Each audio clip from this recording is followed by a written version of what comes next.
سکتے تھے، جنگ میں اگر اڑ جاتے تھے، پاؤں شیروں کے بھی میدان سے اکھڑ جاتے تھے، تجھ سے سرکس ہوا کوئی تو بگڑ جاتے تھے، تیگ تو کیا چیز ہے ہم توپ سے لڑ جاتے تھے۔ طریقہ مصطفیٰ کو چھوڑنا ہے وجہ بربادی، اسی سے بے اقتدار ہوئی قوم اپنی، ہمیں کرنی ہے شہنشاہ بطحا کی رضا جوئی، وہ اپنے ہو گئے تو رحمت پروردگار و تعالی ارشاد فرماتا ہے کہ وہ لوگ کامیاب ہوئے، وہ مراد کو پہنچے جو ایمان لا کر جہاد کیے۔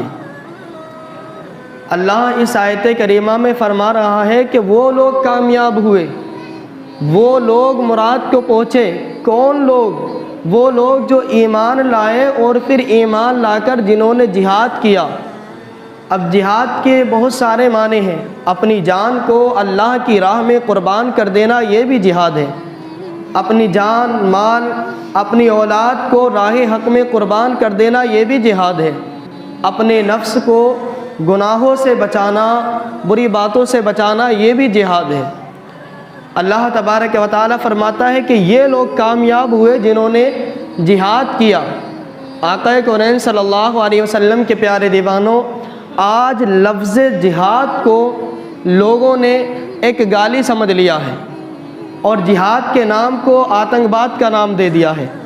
آج جہاد سے مسلمان کو اتنا دور کر دیا گیا کہ انسان آج لفظ جہاد لینے سے بھی کتراتا ہے، جہاد کا نام لینے سے بھی ڈرتا ہے۔ حقیقت یہ ہے کہ جہاد کا اور مسلمانوں کا بڑا قریبی رشتہ ہے۔ اللہ فرما رہا ہے کہ کامیاب وہ ہوا جس نے جہاد کیا۔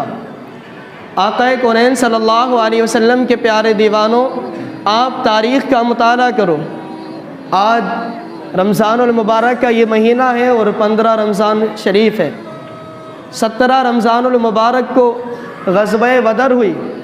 آپ دیکھیں، تاریخ کا مطالعہ کریں، اور آج ہمارا یہ رونا کہ آج ہمارے پاس جو ہے بڑے ساز و سامان اور بڑی حکومتیں نہیں ہیں۔ انسان کا یہ رونا وہ تاریخ سے کچھ حاصل کرے، کمزوری کتنی ہی ہو، آپ یہ دیکھیں، سامان ہو یا نہ ہو، دولت ہو یا نہ ہو، جنگی سامان ہو یا نہ ہو، لیکن مسلمان کا کبھی بھی جو ہے بھروسہ وہ جنگی سامانوں پر اور تعداد پر نہیں رہا، بلکہ ہمیشہ ان کا جو بھروسہ رہا ہے وہ اپنے رب کی ذات پر رہا ہے۔ جنگ بدر میں مسلمانوں کے پاس صرف ان کی تعداد 313 تھی، اور آپ ان کے جنگی سامان کا معائنہ کریں تو 2 گھوڑے اور 6 جنگی لباس تھے صرف، اور 8 تلواریں تھیں، اور 70 اونٹ تھے۔ اور دوسری طرف کفار کے پاس آپ دیکھو تو کافروں کی تعداد، دشمنوں کی تعداد 1000 تھی، اور ان کے پاس 700 اونٹ، اور ہر ایک سپاہی جو ہے وہ اسلحے سے پورا لیس تھا، پوری جنگی ترتیب کے ساتھ، پوری فوج دمخم کے ساتھ آئی ہوئی تھی۔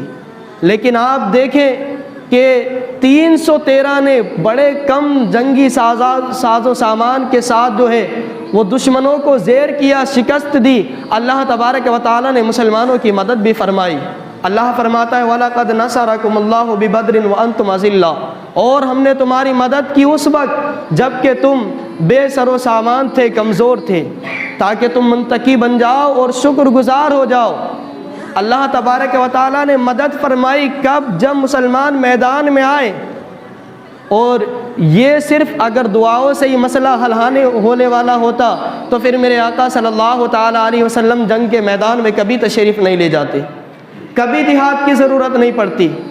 آج ہم ہاتھ پہ ہاتھ دھر کر اور سوچیں حالات بہتر ہو جائیں اور ہم کچھ نہیں کریں تو پھر یہ ایک بڑی بے وقوفی کا معاملات ہے۔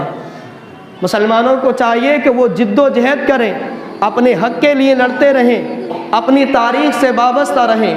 آج ہم اپنے بچوں کو یا اپنے خاندان والوں کو، گھر والوں کو شام کو بیٹھ کر کے ٹی وی پر سیریل نہ دکھائیں، ان کو لیلا مجنوں کی کہانیاں نہ بتائیں، ان کو دنیا کے حالات نہ بتائیں، ان کو اپنی تاریخ پر بتاؤ، ان کو جو ہے بدر، غزوہ بدر، جنگ احد، یہ تاریخ ان کو بتاؤ، صلاح الدین ایوبی کی سیرت ان کو پڑھاؤ، نور الدین جنگی رحمۃ اللہ تعالی علیہ کی سیرت ان کو پڑھاؤ، خالد بن ولید رضی اللہ تعالیٰ عنہ کی سیرت ان کو پڑھاؤ، تب ہمارے بچے بزدل نہیں بنیں گے اور تب یہ معاملات ہمارے سامنے پیش نہیں آئیں گے۔ آج ہم جو راہ حق سے ہٹے ہیں، یہ سارے معاملات ہمارے سامنے پیش آئے ہوئے ہیں۔ آج آپ دیکھو، یہود اور ہنود دونوں یہ مسلمانوں کے بدترین دشمن ہیں، دونوں یہ اسلام کے بدترین دشمن ہیں، یہود اور ہنود، اور آج ان دونوں کی مسلمان جو ہے چاپلوسی کر رہا ہے۔ ہنود کی ہندوستان میں جو ہے بھائی چارے کے نام پر چاپلوسی، اور یہود کی عیاشیوں کے نام پر عرب چاپلوسی کر رہے ہیں، اور اس کا رزلٹ کیا ہے؟ آپ دیکھو پورے ہندوستان میں آج ہنود نے کس طرح کا ظلم برپا کر رکھا ہے۔ مساجد کے تقدس کو پامال کیا جا رہا ہے، مدرسوں کو آگ لگائی جا رہی ہے۔ بہار شریف میں 100 سال پرانا مدرسہ اس کو جلا دیا گیا، جس میں 4500 قرآن مجید اور دوسری دینی کتابیں تھیں۔ قرآن کی جو ہے بے حرمتی کی گئی، قرآن پاک کو آگ لگائی گئی۔ آج ہر طرف سے مسلمان پر ظلم و ستم کیا جا رہا ہے، نہ آج ہماری بہنوں کی عزت محفوظ ہے، ہماری بہنوں کو بھی، مسلمان بچیوں کو بھی ایک سازش کے تحت جو ہے وہ مرتد بنایا جا رہا ہے۔ دوسری طرف مسلمانوں کو جو ہے کسی آروپ لگا کر کے ان کو جیلوں میں ڈالا جا رہا ہے، ان کی زندگی برباد کی جا رہی ہے، مسلمانوں کے گھروں کو توڑا جا رہا ہے، ہر طرح سے ایک آفت آئی ہوئی ہے۔ اور دوسری طرف یہود جو ظلم کر رہے ہیں فلسطینیوں پر، یہ پہلی بار نہیں بلکہ وہ تو صدیوں سے یہ ظلم سہتے ہوئے آ رہے ہیں، لیکن اب تو حد ہو گئی ہے کہ یہود کے ناپاک فوجی، وہ ناپاک اپنے جوتوں کے ساتھ مسجد اقصی میں گھس جاتے ہیں اور نماز پڑھتے مسلمانوں پر، مظلوم مسلمانوں پر، جن میں بچے بھی ہیں، عورتیں بھی ہیں، بزرگ بھی ہیں، نوجوان بھی ہیں، ان پر سیدھی گولیاں چلا رہے ہیں، قرآن پاک کے تقدس کو پامال کر رہے ہیں، مسجد کی حرمت کو پامال کر رہے ہیں، جوتوں کے ساتھ مسجد میں گھس رہے ہیں، اور آج بیت المقدس قبلہ اول اور تمام نبیوں کی سرزمین، انبیاء کرام کی سرزمین آج خون میں نہائی ہوئی ہے، اور آج انسانی تقدس کے تحفظ کا نام دینے والے، دعویٰ کرنے والے کہ ہم انسانیت کا تحفظ کرنے والے ہیں، پوری دنیا کے آج آپ دیکھو وہ سب کانوں سے بہرے اور آنکھوں سے اندھے ہوئے ہیں۔ ہم آہ بھی کرتے ہیں تو ہو جاتے ہیں بدنام، وہ قتل بھی کر دے تو چرچا نہیں ہوتا۔ مسلمانوں کا خون اتنا سستا کہ مسلمانوں کی بہنوں اور بیٹیوں کی عزتوں کو پامال کیا جا رہا، نوجوانوں پر سیدھی گولیاں چلائی جا رہی ہیں، لیکن انسانی تحفظ کے نام دینے والے، دعویٰ کرنے والے سب بہرے ہو گئے ہیں، اور ذرا سی بات پر اگر غیروں کا کتا بھی مر جائے تو سارے باہر نکل کے آ جاتے ہیں۔ وجہ کیا ہے؟ وجہ یہ ہے کہ ہم نے اپنی تاریخ بلا دی ہے، ہم نے اپنی تاریخ بلائی ہے، ہمیں چاہیے کہ ہم اپنا وقار پھر واپس لیں۔ میرے ہاتھ میں تھا جب تک میرے مصطفیٰ کا دامن، میرے قدم چومتی تھی یہی گردش جوانہ، زوال بندے مومن کا بے زری سے نہیں، سبب کچھ اور ہے جو تو خود سمجھتا ہے، سبب یہی ہے کہ ہم ان سے انصاف کی امید لگائے ہوئے ہیں جو خود ظالم ہیں۔ ظالموں سے انصاف کی امید رکھنا یہ بڑی بے وقوفی ہے۔ آقا کونین صلی اللہ تعالیٰ علیہ وسلم کے پیارے دیوانوں، اپنے اسلاف کی تاریخ کو پڑھو اور اسلامی کردار کو اپناؤ اور اسلامی نظام کو اپناؤ، تب جا کے کامیابی حاصل کر سکتے ہو۔ یہی مسلمان تھے کہ تھوڑی تعداد ہونے کے بعد بھی، بے سر و سامان ہونے کے بعد بھی، جب میدان میں نکلتے تھے تو ظالموں کو نیست و نابود کر دیتے تھے، زیر کر دیا کرتے تھے، اور ٹل نہ سکتے تھے۔ جنگ میں اگر اڑ جاتے تھے، پاؤں شیروں کے بھی میدان سے اکھڑ جاتے تھے، تجھ سے سرکس ہوا کوئی تو بگڑ جاتے تھے، تیگ تو کیا چیز ہے ہم توپ سے لڑ جاتے تھے۔ آج ہمیں امن کے نام پر اور ہر چیز کے نام پر اور مصلحت کے نام پر ہمارے ان چاپلوس لوگوں نے بزدل بنایا ہے مسلمان قوم کو۔ ہم دونوں ہاتھوں سے سلام عقیدت پیش کرتے ہیں۔ آج بھی اگر اپنے حق کی حفاظت کوئی کرتا ہے تو سب سے بہادر اگر آج کوئی قوم نظر آتی ہے تو وہ فلسطین کے مظلوم مسلمان ہیں۔ ظلم و ستم ہونے کے باوجود بھی وہ چاروں طرف سے مسجد اقصیٰ کا جو ہے احاطہ کیے ہوئے ہیں، گھیرے ہوئے ہیں، اپنی جانیں تو قربان کر رہے ہیں لیکن مسجد کے تقدس کو پامال ہونے سے بچا رہے ہیں۔ یہ مسلمان ہوا کرتا ہے، اور گھروں میں چھپ کر کے بیٹھنے سے کوئی مرد مجاہد نہیں بن جاتا۔ وہی معاملات آج ہمارے بھی بن رہے ہیں۔ وہ ایک شخص تھا مسلمانوں اور کفار کے درمیان، جب جنگ ہوئی تو اس کی ماں نے کہا بیٹا جنگ ہو رہی ہے، جاؤ جنگ میں جاؤ اور شہید ہو جاؤ تاکہ میں بھی شہید کی ماں کہلاؤں، یا پھر کسی کافر کو قتل کرو تاکہ میں ایک غازی کی ماں کہلاؤں۔ وہ جاتا ہے اور جانے کے بعد جو ہے ایک مردہ کافر کی ٹانگ کاٹ کر لے آتا ہے اور کہتا ہے ماں تیرا غازی بیٹا آ گیا، ماں تیرا غازی بیٹا آ گیا۔ ماں نے کہا بیٹا غازی تو جب ہوتے جب کسی دشمنان اسلام کا سر کاٹ لاتے، ٹانگ کاٹ کر کے کون غازی بنتا ہے؟ اسی طرح کے آج ہم غازی بن رہے ہیں۔ ہم دین سے بہت دور ہیں، اسلامی تاریخ سے بہت دور ہیں، نہ نماز ہے، نہ روزہ ہے، نہ حج ہے، نہ زکوٰۃ ہے، نہ صدقہ ہے، نہ خیرات ہے، اور نہ ہی کوئی جد و جہد ہے، اور بس نام ہمارا ایک مسلمان کا نام رکھ کے مسلمان کے نام پر دھبا بنے ہوئے ہیں۔